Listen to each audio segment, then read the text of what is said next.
Hello friends, today we are going to discuss on Song of the Open Road. This is the famous poem by Walt Whitman, a famous American poet. Song of the Open Road, stanza first.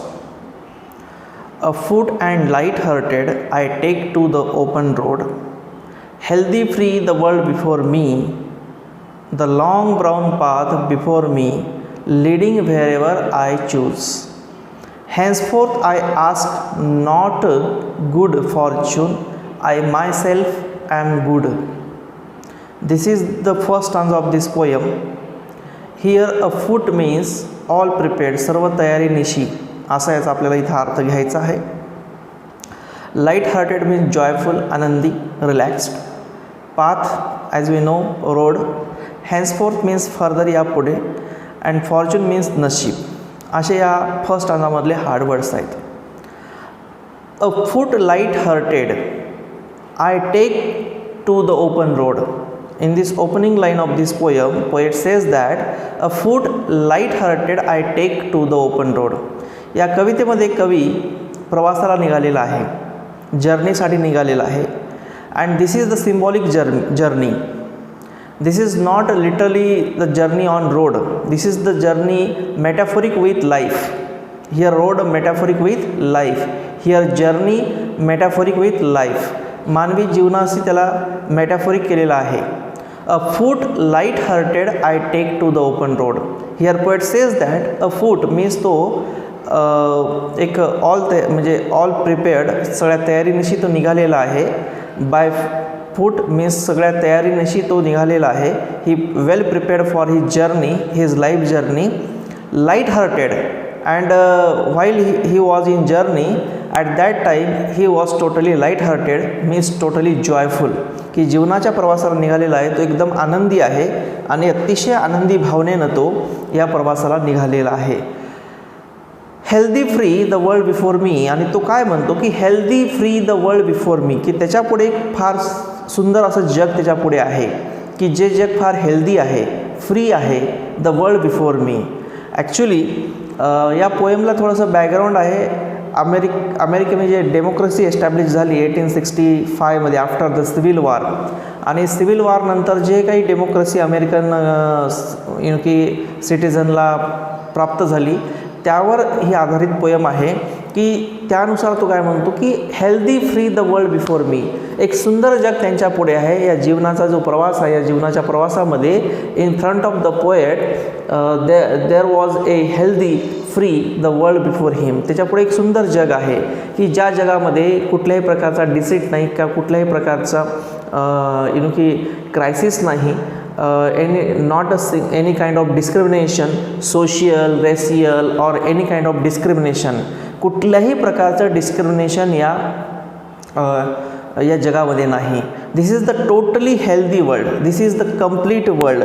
एक परिपूर्ण जग इथं कवीला सांगायचं आहे की healthy free the world before me. आणि कवीच्या पुढे एक छान सुंदर हेल्दी एकदम, की ज्या जगामध्ये कुठल्याही प्रकारचा प्रॉब्लेम नाही, ज्या जगामध्ये कुठल्याही प्रकारच्या रेसियल कॉन्फ्लिक्ट असेल, कास्टिझम असेल, नॉट अ सिंगल की social problems remain in that world. That's why here poet says that world is totally healthy. Free means poet here quote that the importance of democracy. They got a democratic constitution, and that's why all citizens got freedom. That's why here poet says that free, की पूर्णपणे ते स्वतंत्र आहेत, प्रत्येक गोष्टी करण्यासाठी ते free आहेत. अशा प्रकारचं इथं कवीला म्हणायचं आहे. The world before him. त्याच्यापुढे एक सुंदर जग त्याच्यापुढे आहे असा कवी म्हणतो. The long brown path before me, leading wherever I choose. And here poet says that the long brown path before him.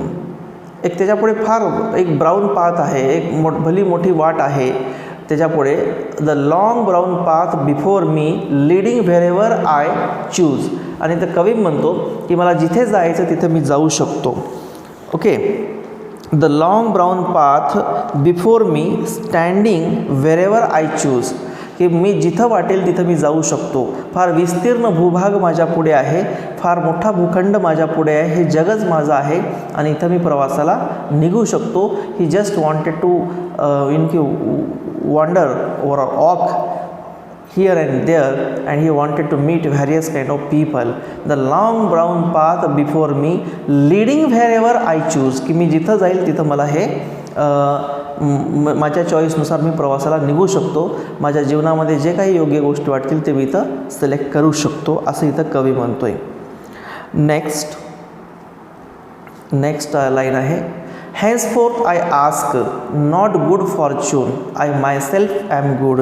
and in this line तो काय म्हणतो की henceforth means further, यापुढे तो काय म्हणतो की henceforth I ask not good fortune, की मी तो म्हणतो poet here की make sure about himself, he was a self reliant kind of person. तो self reliant person आहे.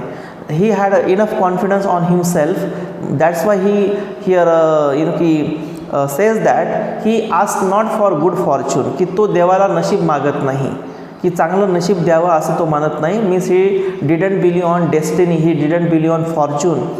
तो नशिबावर विश्वास ठेवणारा व्यक्ती नाही तो. ही बिलीव ऑन हिमसेल्फ, तो स्वतःवर विश्वास ठेवणारा आहे. ही स्टबॉर्न ऑन हिमसेल्फ, तो स्वतःवर विश्वास ठेवणारा आहे. henceforth I ask not good fortune, I myself am good. तो काय म्हणतो की मी कधीच नशिबाची वाट पाहत बसणार नाही, किंवा गॉडकड he did not pray to god for good fortune, good opportunity, यासाठी तो देवाकडे विनंती करत नाही. He believe on himself, he believe on his karma, he believe on his work hard, his worship. तो त्याच्या मेहनतीला मानणारा व्यक्ती आहे. तो कुठेही देवाला नशिबाची मागणी करत नाही. he believe on himself, he believe on his power, he believe on his ability, he believe on his guts. Okay, की तो नशिबाला विश्वास ठेवणारा व्यक्ती नाही. henceforth I ask not good fortune, I myself am good. तो म्हणतो की जे काही चांगलं करायचं आहे मला या जीवनामध्ये, I myself am good, मी खूप चांगला आहे. And he had enough confidence, he could do anything in his life, he could do heroic in his life, की त्याला आपल्या जीवनामध्ये खूप काही चांगलं करण्याचं त्याला स्वतःवर विश्वास आहे. Means here we know that the poet believe on the self reliant nature, he had enough confidence on himself, की त्याचा स्वतःवर काय आहे विश्वास आहे. That's why here he said that की henceforth he ask not good fortune to the god, की तो देवाला किंवा सुपर पॉवरला तो गुड फॉर्च्यून मागत नाही, नशिबावर विश्वास ठेवणारा व्यक्ती नाही.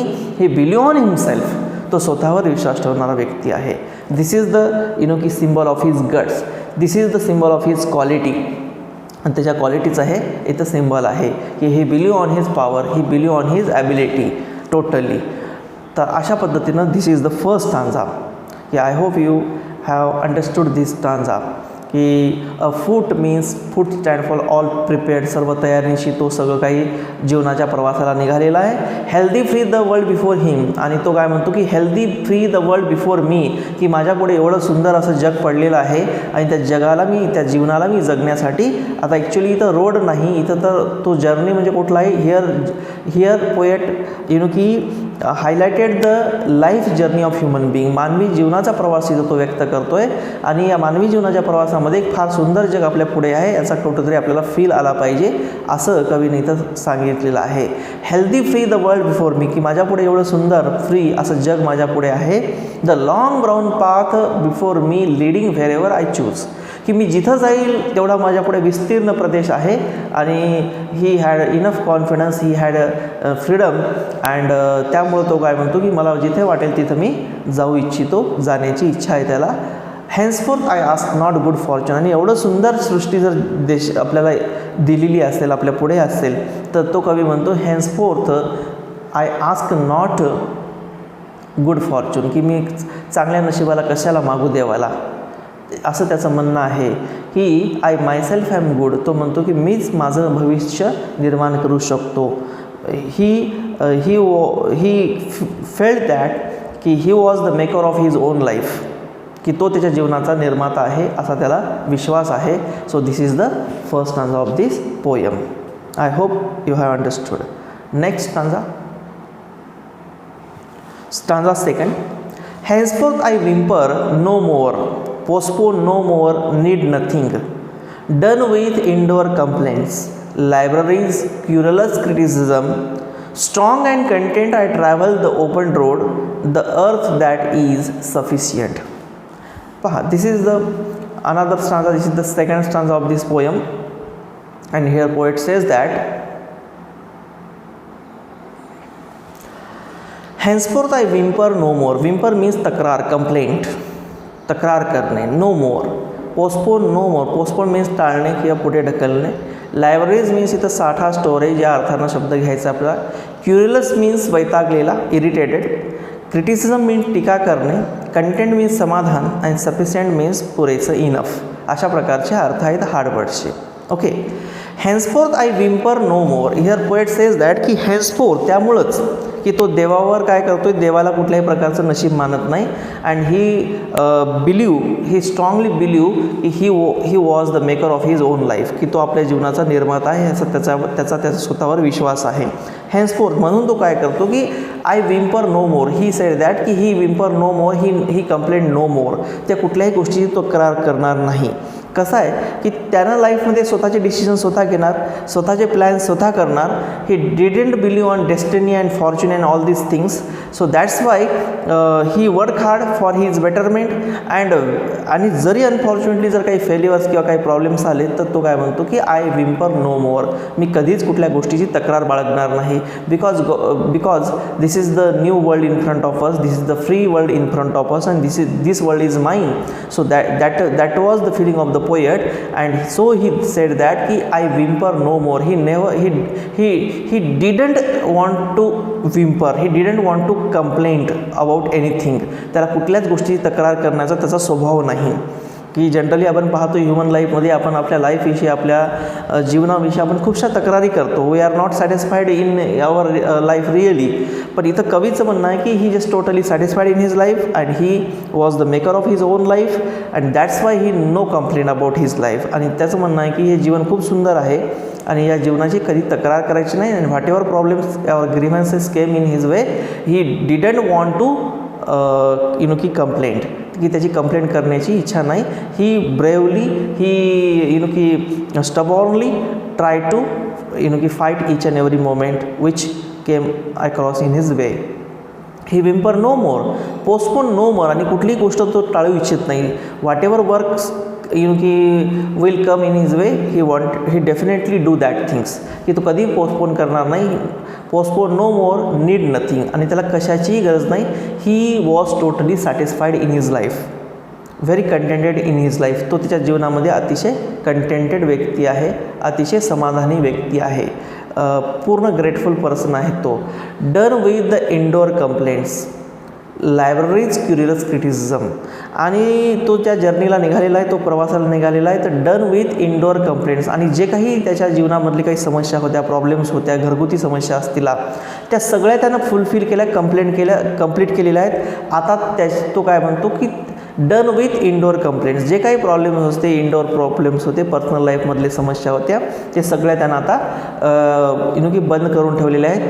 त्यांचं जे काय होतं त्याच्या जीवनातला जो कालावधी होता, जे काही व्हॉट एव्हर प्रॉब्लेम्स की would come in his way, so he totally completed that activities and he stop that things. Okay.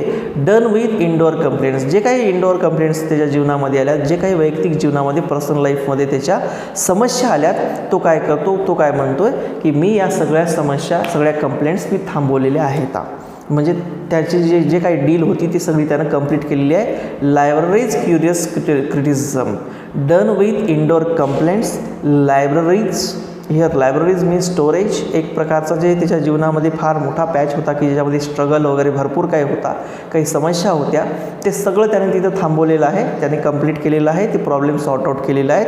And curious criticism म्हणजे तो जो वैतागलेला होता, हे सगळ्या गोष्टी.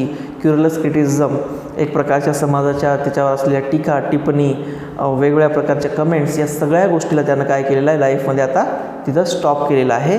आणि तिथं त्याला फुल स्टॉप दिलेला आहे. He didn't want to continue all past bad patch of his life in his future, in his present, की त्याच्या प्रेझेंटमध्ये किंवा फ्युचरमध्ये ह्या जुन्या गोष्टी आल्या नाही पाहिजे असा त्याचा प्रयत्न आहे.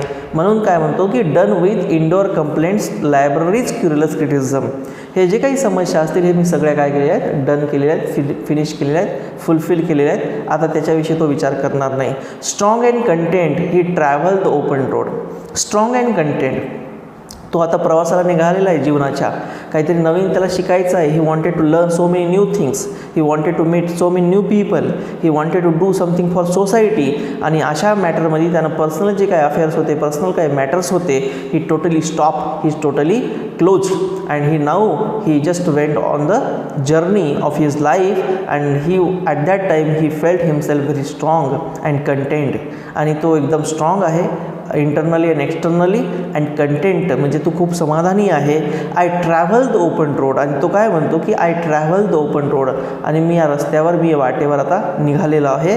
The earth that is sufficient. आणि इथं कवी काय म्हणतो की strong and content I travel the open road. की स्ट्रॉंग अँड कंटेंट, मी स्ट्रॉंग आहे, मी कंटेंट आहे, मी समाधानी आहे, मी एबल आहे की जीवनातल्या या प्रवासावर निघण्यासाठी आणि या प्रवासामध्ये येणाऱ्या अडथळ्यांना पार करण्यासाठी. तो काय म्हणतो की ही felt himself strong enough. And content also, की तो सॅटिस्फाईड आहे त्याच्या लाईफमध्ये, खूप समाधानी आहे. ही ट्रॅव्हल द ओपन रोड. आणि तो आता या मुक्त रस्त्यावर, या ओपन रोडवर, actually road is the most democratic segment of human life. आपल्या मानवी जीवनाचा किंवा समाजाचा रोड म्हणजे काय आहे, तर एक प्रकारचा मोस्ट डेमोक्रॅटिक सेगमेंट आहे. त्याच्यामध्ये आपण परिपूर्णपणे एक जीवन जगू शकतो. आणि रोडवर काय आहे, गरीब श्रीमंत, रिच पुअर, की यंगर ओल्डर, अशा प्रत्येक प्रकारचे लोक याच्यावर चालू शकतात freely. The road symbolizes the democracy. की strong and content I travel the open road. की या रस्त्यावर मी एक सामान्य माणूस असून कसा आहे की स्ट्रॉंग आहे, कंटेंट आहे, समाधानी आहे. I travel the open road. आणि मी या मुक्त रस्त्यावर आता संचार करणार आहे, मुक्त संचार करणार आहे असं तो म्हणतो. The earth that is sufficient. आणि कवी शेवटी काय म्हणतो, the earth that is sufficient. की ही अर्थ सफिशियंट प्लेस आहे माझ्यासाठी. इथं मी पाहिजे तसं फिरू शकतो, नवीन वॉयजेसला जाऊ शकतो. The earth that is sufficient, एक सफिशियंट प्लेस आहे, एक इनफ प्लेस आहे, एक चांगलं ठिकाण आहे. आणि इथं मी पाहिजे तसं फिरू शकतो, माझं जीवन व्यतीत करू शकतो असं त्याचं म्हणणं आहे.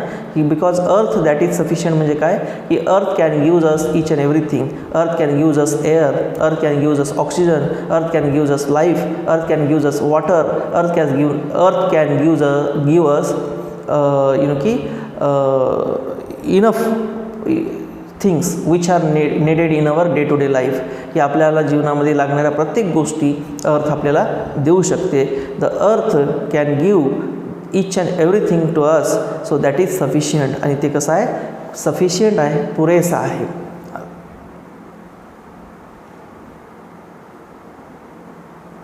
Third stanza. I do not want the constellations any nearer. I know they are very well where they are. I know they suffice for those who belong to them.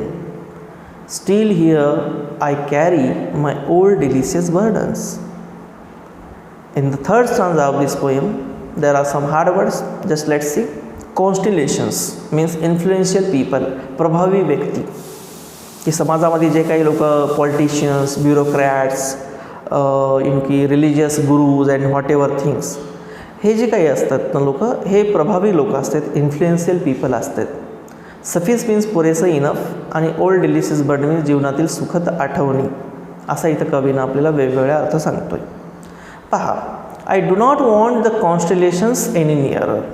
की कवी काय म्हणतो की एक अर्थ कशी आहे की एक सफिशियंट प्लेस आहे, एक चांगलं ठिकाण आहे, आपल्याला अर्थ सगळं असतं देते. Okay, I do not want the constellations any nearer. आणि तर कवी म्हणतो की I do not want the constellations any nearer. की मला कुठल्याही प्रभावी व्यक्ती माझ्या आसपास नकोत किंवा मी त्यांच्याजवळ जाणार नाही. I do not want the constellations any nearer. की मला अशा प्रकारचं कुठल्याही प्रकारचं कॉन्स्टेलेशन्स किंवा प्रभाव निर्माण करणाऱ्या व्यक्तीच्या प्रभावामध्ये जायचं नाही. आपल्या समाजामध्ये पहा, वेगवेगळे लोक असतात की त्यांच्या एखाद्या ग्रुपवर खूप मोठा प्रभाव असतो. फॉर एक्झाम्पल रिलिजियस गुरु, धर्मगुरू लोक असतात की ते लोक त्यांचा एक मंडळ असणार, त्यांचे शिष्यगण असणार आणि त्याच्यावरती खूप मोठा प्रभाव निर्माण करणार, त्यांचे फॉलोअर्स बनणार. मग आम्ही या गुरुचे फॉलोअर्स, आम्ही या व्यक्तीचे फॉलोअर्स. काही लोक पॉलिटिशियन्सचे फॉलोअर्स असतात, बऱ्याच मोठ्या मोठ्या नेत्यांचे काही समर्थक असतात.